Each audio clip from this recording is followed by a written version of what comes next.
Alright, so this is a suggestion via Discord. The name of the video is Diddy's Life Behind New York City's Hellhole Jail. Alright. Guys, this is coming from the channel The Infographics Show.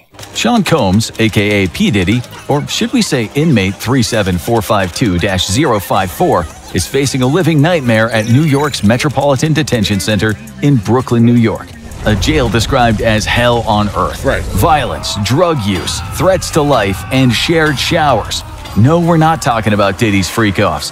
This is just another brutal day inside MDC. Bro, shots fired. In today's episode of the Infographics Show, we'll explore Diddy's new home and his life inside NYC's hellhole jail. Diddy is currently living the counter-life to his hyper-luxurious existence that came crashing to an end in September 2024, when he was charged with trafficking, racketeering, and the creation of a criminal enterprise, which included reams of offenses against women.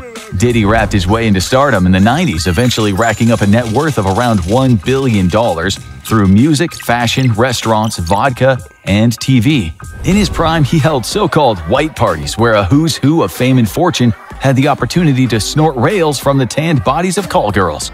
These X-rated shindigs had an adult-only element where guests could indulge their most lurid fantasies. These were marathons where the escorts servicing the VIPs would have to use intravenous drips to recover from days of non-stops and rampant drug use. Diddy is now doing hard time in a Spartan prison cell at the MDC, where the only white lines he sees are the ones he's told to stand behind as he strips and is ordered to drop and cough. As the Bro, who wrote this script, bro? It's crazy. It's wild. Most high-profile prisoner in the USA, everything he does is strictly monitored. His every move is recorded. He can't scratch his nose without someone watching. And you can be sure he won't end up sharing a cell with a muscular thug with hands big enough to screw off human heads. Diddy is currently being held in the Special Housing Unit, aka the Shoe, a 23-hour lockdown part of the prison. That means he's purposefully being kept away from the general population, which according to a former warden is because he wouldn't last a minute in the main part of the jail.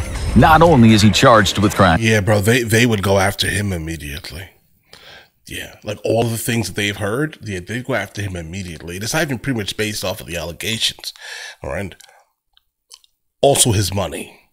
Right? He's too rich, bro. So they're going to try to extort him and be like, hey, listen, I'll protect you for $5 million. I'll protect you. I'll take you under my wing. That's the first thing that's going to happen, most likely. I've seen it in all the gangster movies. But killing Diddy, according to this warden, will bestow an inmate a badge of honor. Diddy is a dead man walking if anyone can actually get to him. At the very least, he'll have to pay millions in protection money. Bro. The question is, can they get to him? We'll come back to this topic soon, but first let's examine his day-to-day existence in a jail that sits somewhere within the seventh circle of hell, the violent part. Wake up. Brooklyn. Call is 6 a.m. on the dot, when Diddy will open his eyes to 4 bare walls. He probably isn't getting much sleep. The Shoe is quiet during the night, but the occasional scream will no doubt wake him from his nightmares. It is also very uncomfortable sleeping without a pillow on a 1.5-inch mattress. This is a man whose $40 million 10-bedroom home, just one of his homes, had a theater, a spa, a beauty salon, and a pool connected to an underground water tunnel. Oh, that There's sounds likely fun, like no grotto. natural light in his cell, just a strip light above the furnishings of an iron bed bolted to the floor, next to an all-in-one ensuite sink and toilet. He spends 23 hours a day in this cell. His family has been allowed to see him, and his lawyer has been visiting, but the majority of his days are just him and those 4 walls, plus the odd visit from Kenny the Cockroach. Yes, he probably names them. That's the kind of thing men do in isolation. He's expected to make his bed every day after he awakes, to mop the floor and keep his toilet and sink clean. No doubt he is grateful for these cleaning duties that give him something to do. It might be humiliating for a man who had hordes of household staff, but the alternative is going insane from inactivity. Each morning he receives his breakfast through a small hole in the door. There will be no caviar on offer, but there will be powdered scrambled eggs, cheap white bread, milk, and sweet juice. This is one of 3 meals each day, which all added up by law should give him at least 1,800 calories. One of the problems with the Shoe is when he finally gets his meal, it won't be very hot. He's gone from spending $3,000 on a single meal in New York to eating cold hot dogs made from muscle and sinew. With each jail meal typically costing $3 to $4, he'll have to get used to mystery meat and maybe the odd surprise dish. An MDC prisoner recently complained about maggots in his food.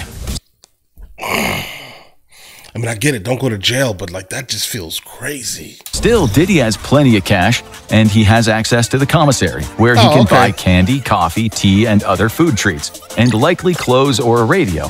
The maximum he'll be able to spend is $160 every 2 weeks. Not much for a man who owned a $500,000 diamond-studded gold chain. He might spend a lot of time reading, although there is limited access to the library for SHU prisoners. If he is reading, it's likely material found in the jail's TrueLinks electronic law library. Still, a prisoner recently said resources are really bad in the MDC. Forget about your constitutional rights, he said. Human rights here are a problem. Diddy gets 3 showers a week, which will be taken by himself in three showers a week. Three showers a week. Oh my God. Is that like just a SHU? Or is it like the entire jail? Like 3 showers a week. There's 7 days in a week, bro. Like, oh my, guys, I think that may be the worst one for me personally. That may be the worst one. I hate being dirty, bro. I can't stand it. All right. 2 showers a day. Every single day. Never fails. Showers that inmates have said are full of mold. It's likely Diddy, a man who is used to the finer things in life, is now familiar with the scent that fills a badly ventilated room when large logs of fecal matter don't flush properly. There were recently 800 work orders for repair and infrastructure at the MDC in the space of a month, and plumbing was one of the issues that needed to be fixed. Let's now imagine Diddy was in general population. This has been called hell on earth since it was opened in 1994. In recent years, it's been known for brutal assaults.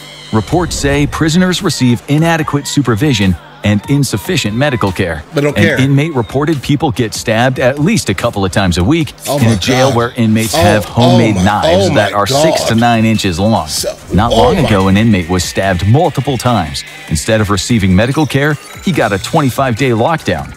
Another prisoner was stabbed to death. This happened in a jail where 6 staff members were fired over the last 5 years for doing shady business with the prisoners, which, according to a current inmate, means bringing in phones, the drugs, the razors, the scalpels. It's even said that some of the correction officers are gang members.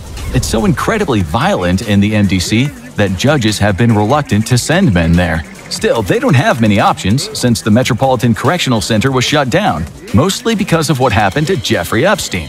If the same happens to Diddy, you can be sure heads will roll.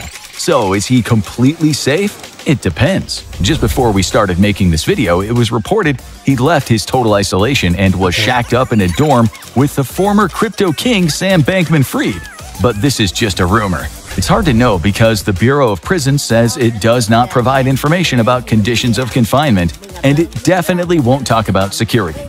But we do know from Diddy's lawyers that life in the jail is not ideal. They recently called the conditions horrific, attempting to get Diddy out on bail with a $50 million bond, but the judge refused, so it looks as though he is staying put. How will everything work out for Diddy? If it's true he is in a dorm, he'll be experiencing 24-hour paranoia, sleeping with one eye open, watching every move of every man. He might be living with guys who, like him, require protective custody. But that doesn't mean any of the 18 to 20 of them in that dorm won't be dangerous. A few of them, like Diddy, will be in for related offenses. And we're talking about a man worth hundreds of millions, so we can expect Diddy will be paying some serious money to help him stay alive. He will be. But let's not forget that a person is innocent until proven guilty. Diddy's lawyers recently said that their client has been looking forward to clearing his name, and he is going to clear his name. And if he doesn't, his name is soon going to be landing on the lips of men who have nothing to lose, and maybe something to gain. And that's why it's almost certain if he's found guilty, he'll spend much of the remainder of his life in a protective custody unit, where he'll have lots of opportunities to discuss freak-offs with men of the predatory kind who made freak-offs their life's work. Now you need to watch All right, guys, hold on. Oh, that's tough. That's heavy. Okay. All right, so let me just try to collect my thoughts here, because that was... All right, so here's the thing. I'm not sure that the United States of America can complain about how other countries do things when we do things like this. Okay. Generally when someone goes to jail, they are now at the responsibility of the government. So in my head, at least, if someone was to be injured in jail, the United States government should be sued directly for it. Right. Specifically, if you are saying that you're taking responsibility for this person's life, regardless of their crime, for the next 10, 15, 20 years. Right. That means that they should be, in fact, fed, right? If you're going to keep them alive, right? Then also at the same time, they should be secured. Just a thought here. Like I would personally, get out of whatever situation, do the time, and then immediately go to the Hague, because I think it seems like we're making light and just making some like jest over human rights violations, and that's a wild one.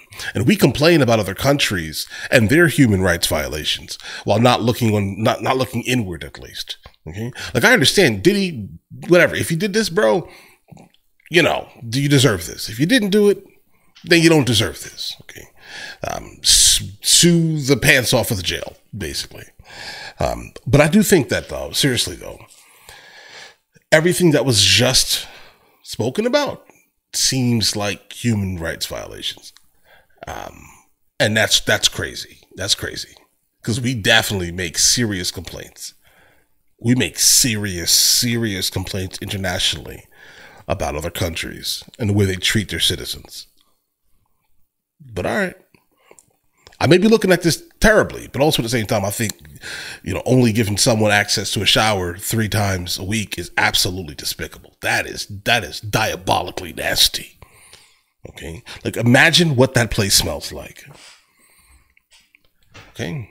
Something comes from the kitchen and it has maggots on it and you gave it to the person. Okay. All right.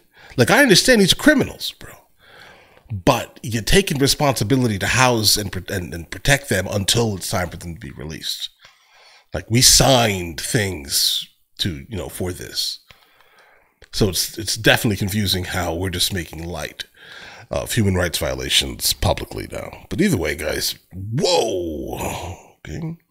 I'll catch you guys later. Guys, before we go, are you guys subscribed to the other channels? Logical Movie Reviews with Mr. L. Boyd along with Mr. L. Boyd Music. Both are found in the description. Check it out.